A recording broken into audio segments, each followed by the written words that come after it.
शुक्लाम्बरधरं विष्णुं शशिवर्णं चतुर्भुजं प्रसन्नवदनं ध्यायेत् सर्वविघ्नोपशान्तये। व्यासं वसिष्ठनप्तारं शक्तेः पौत्रमकल्मषं पराशरात्मजं वन्दे शुकतातं तपोनिधिम्। व्यासाय विष्णुरूपाय व्यासरूपाय विष्णवे नमो वै ब्रह्मनिधये वासिष्ठाय नमो नमः। अविकाराय शुद्धाय नित्याय परमात्मने सदैकरूपरूपाय विष्णवे सर्वजिष्णवे यस्य स्मरणमात्रेण जन्म संसारबन्धनात् विमुच्यते। नमस्तस्मै विष्णवे प्रभविष्णवे। ॐ नमो विष्णवे प्रभविष्णवे। श्रीवैशम्पायन उवाच श्रुत्वा धर्मानशेषेण पावनानि च सर्वशः युधिष्ठिरः शान्तनवं पुनरेवाभ्यभाषत। युधिष्ठिर उवाच किमेकं दैवतं लोके किं वाप्येकं परायणं स्तुवन्तः कङ्कमर्चन्तः प्राप्नुयुर्मानवा शुभम्। को धर्मः सर्वधर्माणां भवतः परमो मतः किं जपन्मुच्यते जन्तुर्जन्म संसारबन्धनात्। श्रीभीष्म उवाच जगत्प्रभुं देवदेवमनन्तं पुरुषोत्तमं स्तुवन्नाम सहस्रेण पुरुषः सततोत्थितः तमेव चार्चयन् नित्यं भक्त्या पुरुषमव्ययम् ध्यायन् स्तुवन् नमस्यं च यजमानस्तमेव च अनादिनिधनं विष्णुं सर्वलोकमहेश्वरम् लोकाध्यक्षं स्तुवन् नित्यं सर्वदुःखातिगो भवेत्। ब्रह्मण्यं सर्वधर्मज्ञं लोकानां कीर्तिवर्धनम् लोकनाथं महद्भूतं सर्वभूतभवोद्भवम् एष मे सर्वधर्माणां धर्मोऽधिकतमो मतः यद्भक्त्या पुण्डरीकाक्षं स्तवैरच्चेन्नरः सदा। परमं यो महत्तेजः परमं यो महत्तपः परमं यो महद्ब्रह्म परमं यः परायणम् पवित्राणां पवित्रं यो मङ्गलानां च मङ्गलम् दैवतं देवतानां च भूतानां यो व्ययः यतः सर्वाणि भूतानि भवन्त्यादियुगागमे यस्मिंश्च प्रलयं यान्ति पुनरेव युगक्षये तस्य लोकप्रधानस्य जगन्नाथस्य भूपते विष्णोर्नाम सहस्रं मे शृणु पापभयापहम्। यानि नामानि गौणानि विख्यातानि महात्मनः ऋषिभिः परिगीतानि तानि वक्ष्यामि भूतये। ऋषिर्नाम्नां सहस्रस्य वेदव्यासो महामुनिः छन्दोऽनुष्टुप् तथा देवो भगवान् देवकीसुतः अमृतांशुद्भवो बीजं शक्तिर्देवकी नन्दनः त्रिसामा हृदयं तस्य शान्त्यर्थे विनियुज्यते। विष्णुं जिष्णुं महाविष्णुं प्रभविष्णुं महेश्वरम् अनेकरूपदैत्यान्तं नमामि पुरुषोत्तमम्। अस्य श्रीविष्णोर्दिव्यसहस्रनामस्तोत्रमहामन्त्रस्य श्रीवेदव्यासो भगवान् ऋषिः अनुष्टुप्-छन्दः श्रीमहाविष्णुः परमात्मा श्रीमन्नारायणो देवता अमृतांशुद्भवो भानुरिति बीजम् देवकी नन्दन सृष्टेति शक्तिः उद्भवः क्षोभणो देव इति परमो मन्त्रः शङ्खबृन्नन्दकी चक्रीति कीलकम् शार्ङ्गधन्वा गदाधर इत्यस्त्रम् रथाङ्गपाणिरक्षोभ्य इति नेत्रम् त्रिसामा सामरः सामेति कवचम्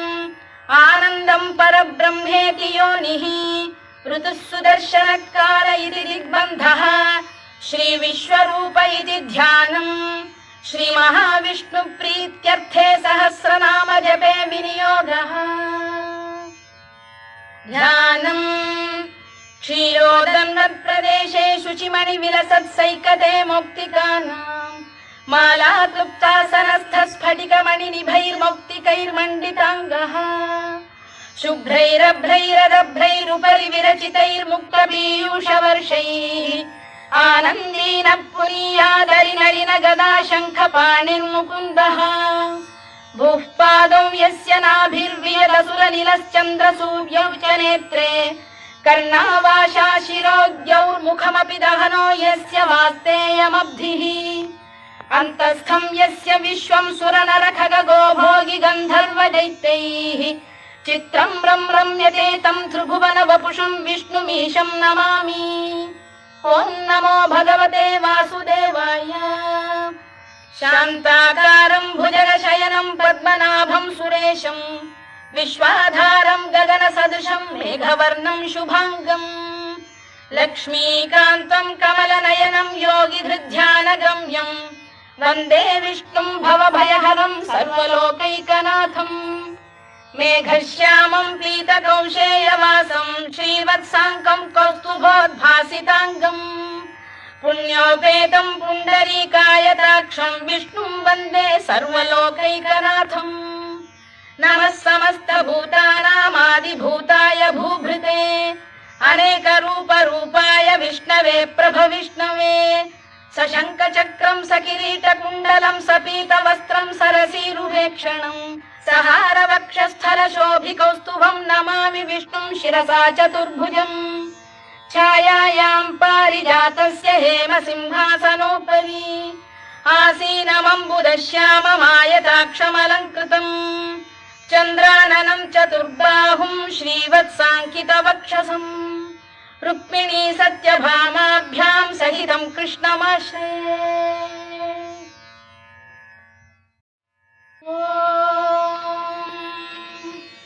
विश्वं विष्णुर्वषत्कारो भूतभव्य भवत्प्रभुः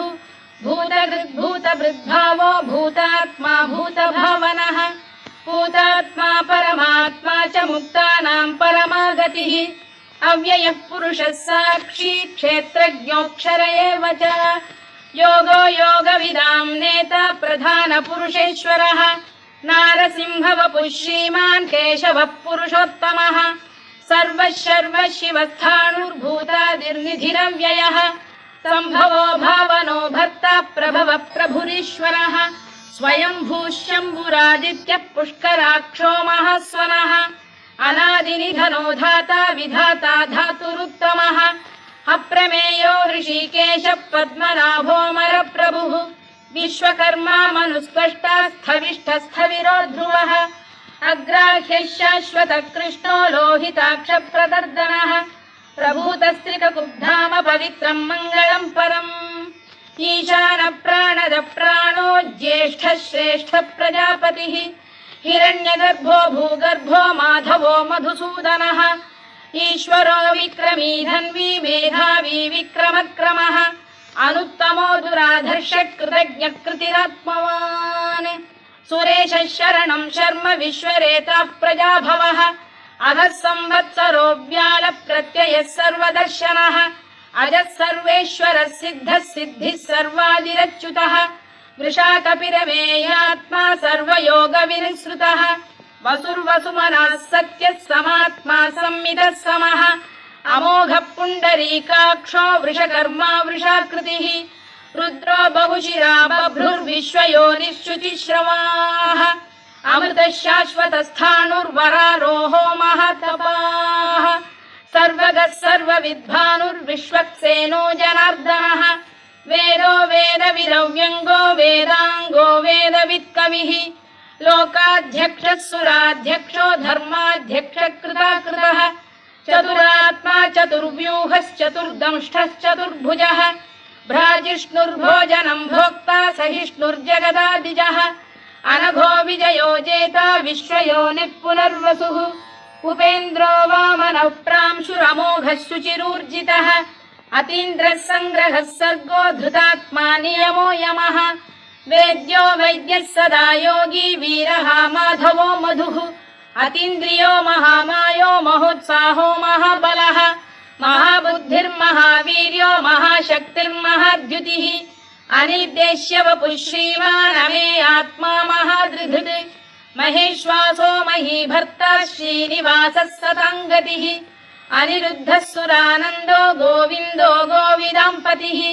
मरीचिर्दमनो हंसः सुपर्णो भुजगोत्तमः हिरण्यनाभः सुतपाः पद्मनाभः प्रजापतिः अमृत्युः सर्वदृक्सिंहः सन्धाता सन्धिमान् स्थिरः अजो दुर्मर्षणः शास्ता विश्रुतात्मा सुरारिः गुरुर्गुरुतमो धाम सत्यः सत्यपराक्रमः निमिषो निमिषस्रग्वी वाचस्पतिरुदारधीः अग्रणीर्ग्रामणी श्रीमान् न्यायो नेता समीरणः सहस्रमूर्धा विश्वात्मा सहस्राक्षः सहस्रपात् आवर्तनो निवृत्तात्मा संवृतः सम्प्रमर्दनः अधः संवर्तको वह्निरनिरो धरणीधरः सुप्रसाद प्रसन्नात्मा विश्वधृक् विश्वभुग्विभुः सत्कर्ता सत्कृतः साधुर्जह्नुर्नारायणो नरः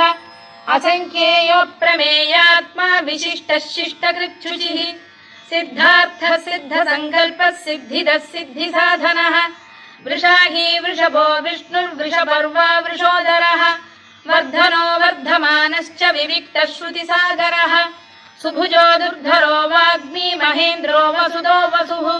नैकरूपो बृहद्रूपः शिपिविष्टप्रकाशनः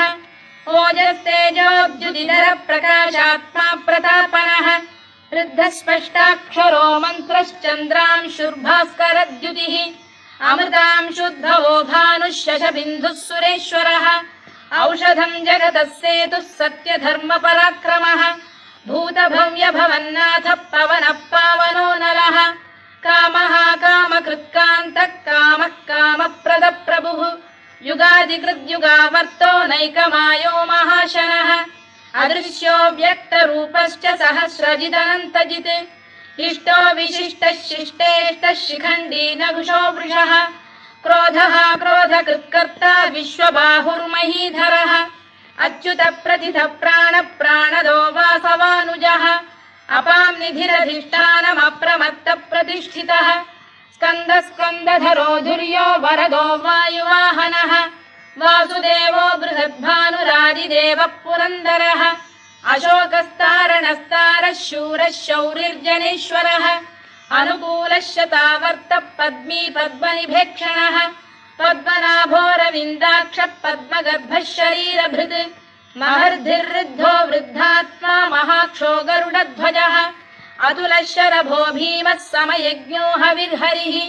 सर्वलक्षणलक्षण्यो लक्ष्मीवान् समितिञ्जयः विक्षरो रोहितो मार्गो हेतुर्दामोदरः सः महीधरो महाभागो वेगवानमिताशनः उद्भवः क्षोभणो देवः श्रीगर्भः परमेश्वरः करणं कारणं कर्ता विकर्ता गहनो गुहः व्यवसायो व्यवस्थानः संस्थानस्थानदो ध्रुवः परधिः परमस्पष्टस्तुष्टः पुष्टः शुभेक्षणः रामो विरामो विरतो मार्गो नेयो नयोनयः वीरः शक्तिमतां श्रेष्ठो धर्मो धर्मविदुत्तमः वैकुण्ठः पुरुष प्राण प्राणद प्रणव पृतुः हिरण्यगर्भः शत्रुघ्नो व्याप्तो वायुरधोक्षजः ऋतुः सुदर्शनकारः परमेष्ठी परिग्रहः उग्रः संवत्सरो दक्षो विश्रामो विश्वदक्षिणः विस्तारस्थावरस्थाणुः प्रमाणं बीजमव्ययम् अर्थोऽनर्थो महाकोशो महाभोगो महाधनः अनिर्विण्णस्थविष्ठो भूर्धर्मयूपो महामखः नक्षत्रनेमिर्नक्षत्री क्षमः क्षामः समीहनः यज्ञयुज्यो महेज्यश्च क्रतुः सत्रं सदां गतिः सर्वदर्शी विमुक्तात्मा सर्वज्ञो ज्ञानमुत्तमम् सुव्रतः सुमुखः सूक्ष्मः सुघोषः सुखदः सुहृद् मनोहरो जितक्रोधो वीरबाहुर्विदारणः स्वापनः स्ववशो व्यापी नैकात्मा नैककर्मकृत्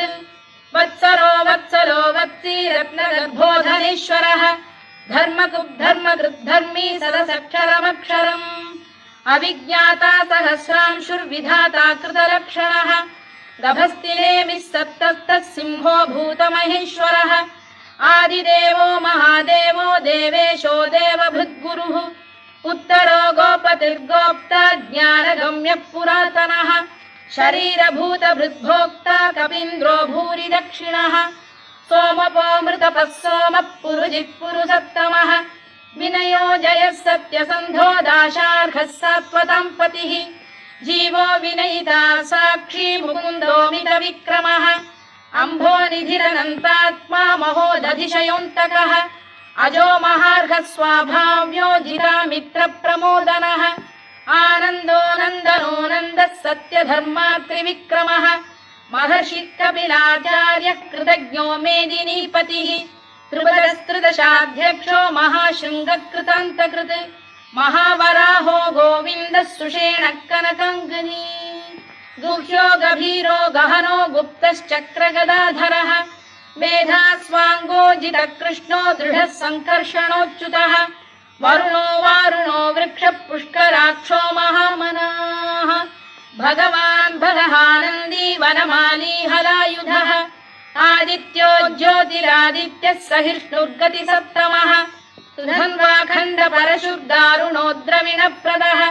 दिवस्पृक् सर्वदृग्व्यासो वाचस्पतिरयो निजः त्रिसामासामगः साम निर्वाणम् भेषजम् भिषज सन्न्यासकृच्छमः शान्तो निष्ठा शान्तिः परायणम् शुभाङ्गः शान्तिदः स्रष्टा कुमुदः कुवलेशयः गोहितो गोपतिर्गोप्ता वृषभाक्षो वृषप्रियः अनिवर्ती निवृत्तात्मा संक्षेप्ताक्षेमकृत् शिवः श्रीवत्सवक्षः श्रीवासः श्रीपतिः श्रीमताम्बरः श्रीधः श्रीशः श्रीनिवासः श्रीनिधिः श्रीविभावनः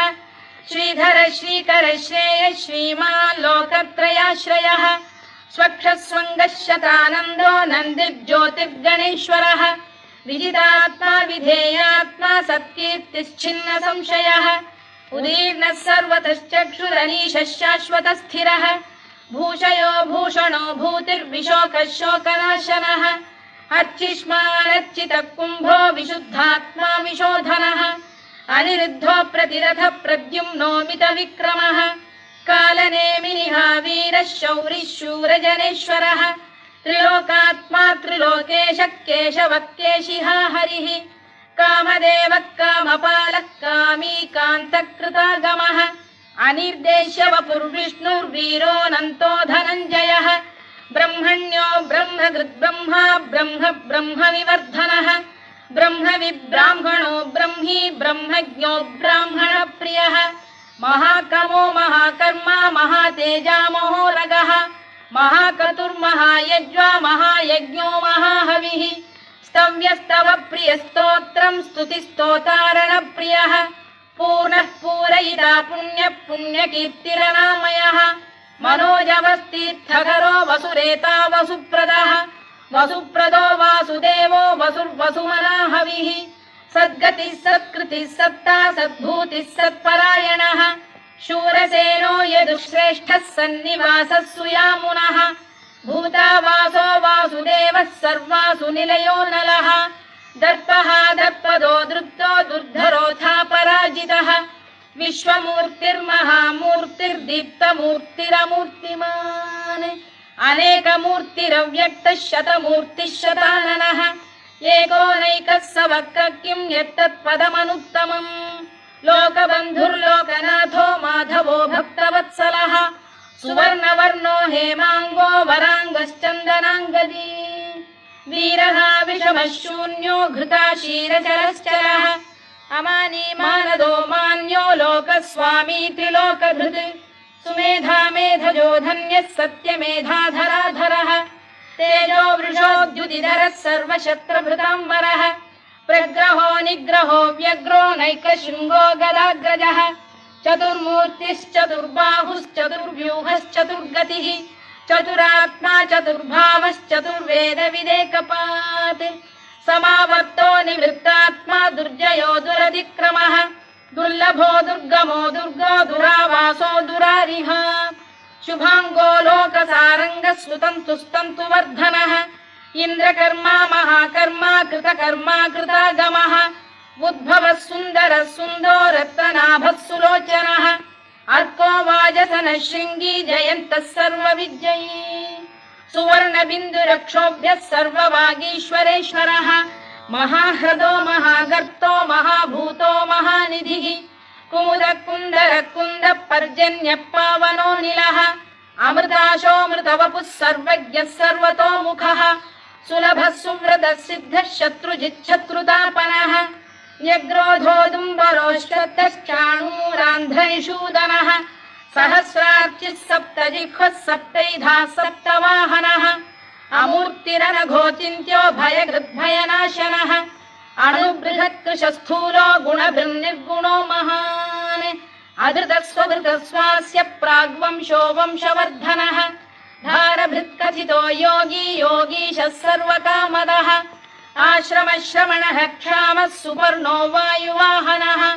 धनुर्धरो धनुर्वेदो दण्डो दमयिता दमः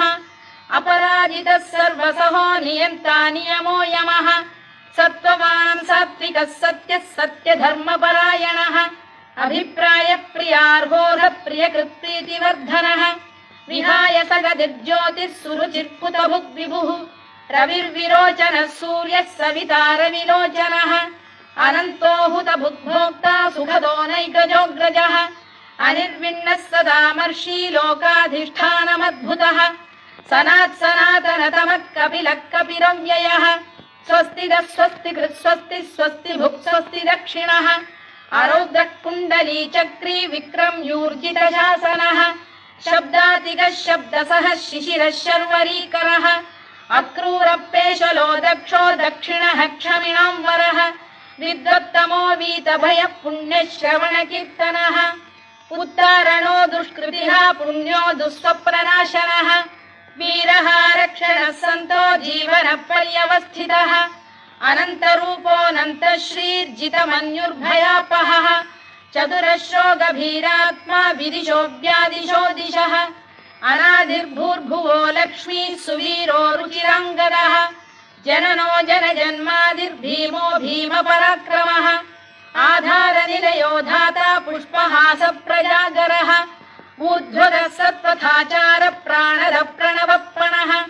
प्रमाणं प्राणनिलय प्राणभृत्प्राणजीवनः तत्त्वं तत्त्वविदेकात्मा जन्म मृत्युजरातिगः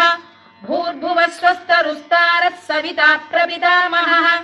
यज्ञो यज्ञपतिर्यज्वा यज्ञाङ्गो यज्ञवाहनः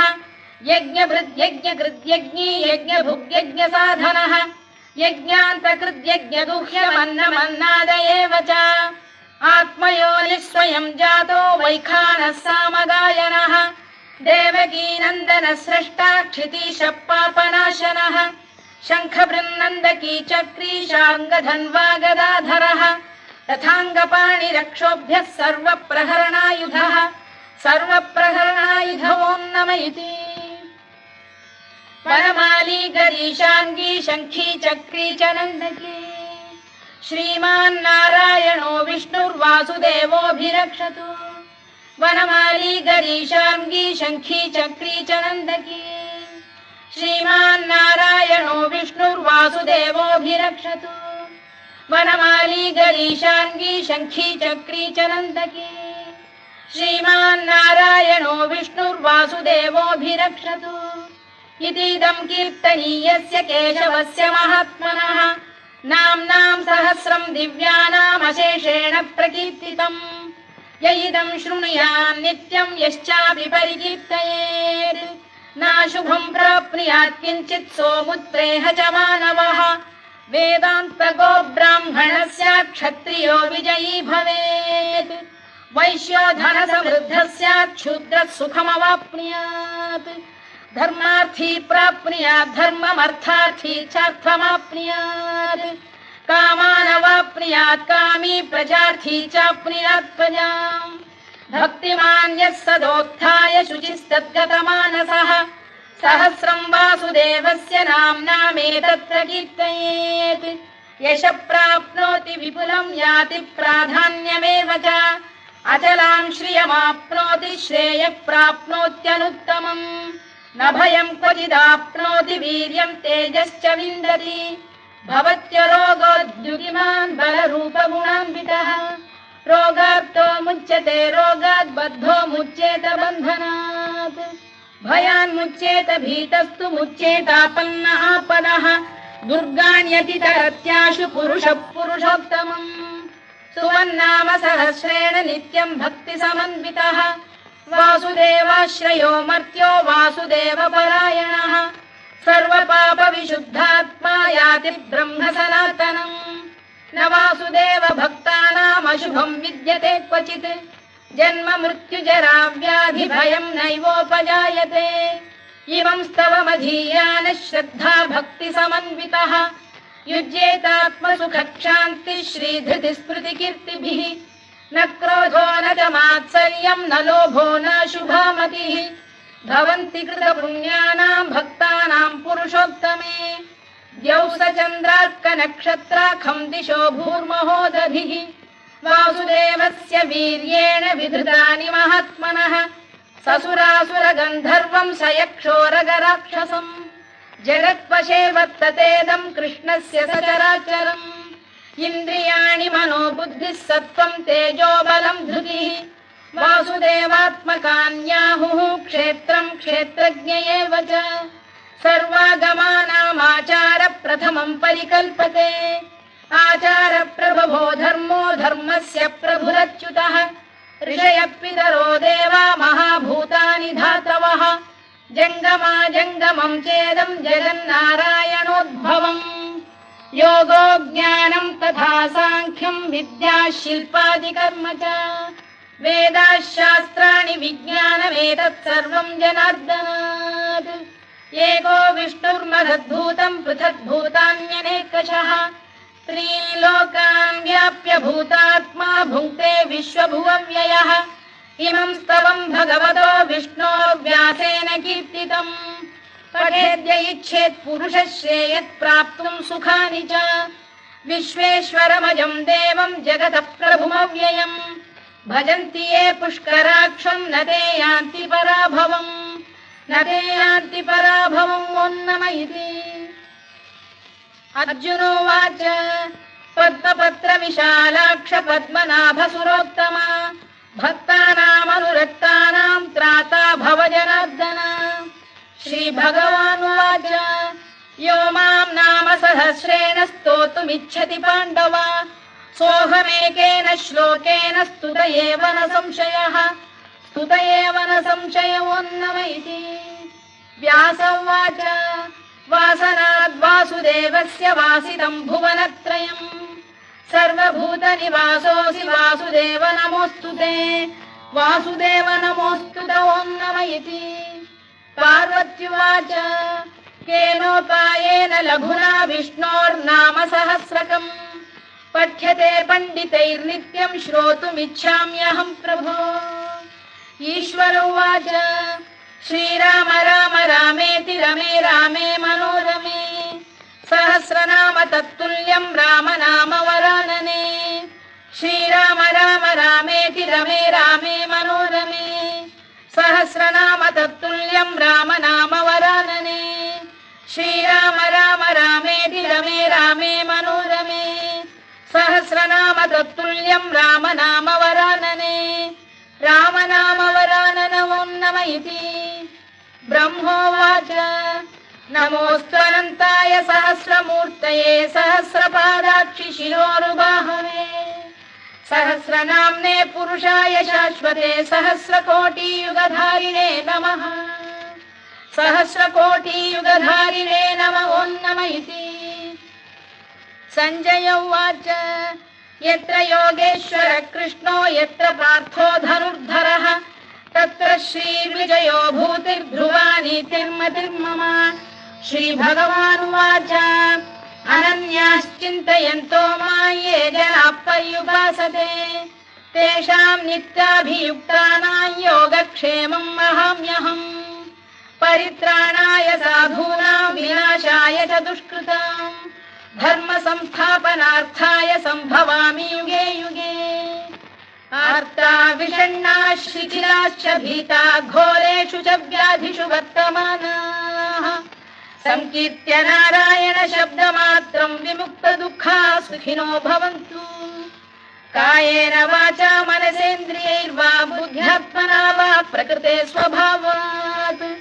करोमि यद्यत् सकलं परस्मै नारायणायेति समर्पयामि।